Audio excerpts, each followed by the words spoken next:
ഇവിടൊക്കെ വന്നിട്ടുണ്ട്. തുരുതുരുന്നനെ കായായി ധൈര്യത്തിൽ വിയറ്റ്നാം മാൾട്ടേക്ക് ആർക്കും വെക്കാതെ.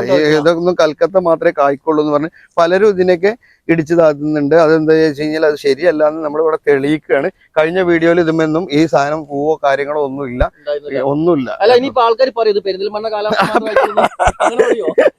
അതേ പറഞ്ഞു, പെരിന്തൽമണ്ണയാണ് ഇപ്പൊ ഈ ഫ്ലവർ വന്നതും കായുള്ളത്. ചെറുതിലും വലുതും ഒരേപോലെ ഉണ്ട് കേട്ടോ. ഫ്ലവറും കായും വന്നിട്ടുള്ള സ്വീറ്റ് അമ്പയങ്ങാണ് ഞാൻ കാണിക്കുന്നത്. എന്ത് ഐശ്വര്യം ഇത് കാണാൻ തന്നെ. വൃത്തിയുള്ള ലീഫുകൾ, അതുപോലെ തന്നെ നല്ല വലിയ കവറിൽ തന്നെ സെറ്റ് വെച്ചിട്ട് അടിപൊളി സ്വീറ്റ് അമ്പയങ്ങൾ കാണിക്കുന്നത്. ഒരെണ്ണത്തിൽ പോലും നമുക്ക് ഫ്ലവർ ഇല്ലാത്തില്ല, എല്ലാത്തിനും വന്നിട്ടുണ്ട്. മാത്രല്ല കാണാൻ ഇത് ഭംഗിയുണ്ട്. ഗ്രീൻസ് ആണ്, സൂപ്പർ ചെടികൾ തന്നെ കേട്ടോ. അല്ല, നമുക്ക് എത്ര രൂപ കൊടുക്കുക ഇതൊക്കെ? ഇതൊക്കെ നമുക്ക് ഇപ്പൊ കൊടുത്തുകൊണ്ടിരിക്കുന്നത് 400 നമുക്ക് ഒരു 300 രൂപക്ക് കൊടുക്കാം. 300 രൂപ കൊടുക്കാം, 300 രൂപയ്ക്ക് കസ്റ്റമർക്ക് കൊടുക്കാം. പക്ഷെ ഇതൊക്കെ നഴ്സറി റേറ്റ് ആണ് കേട്ടോ. നമ്മള് അതിന് പുറത്തേക്ക് കൊടുക്കാം നമുക്ക് കേട്ടോ. നല്ല അടിപൊളി പ്ലാന്റ്, ഹെൽത്തി പ്ലാന്റ്.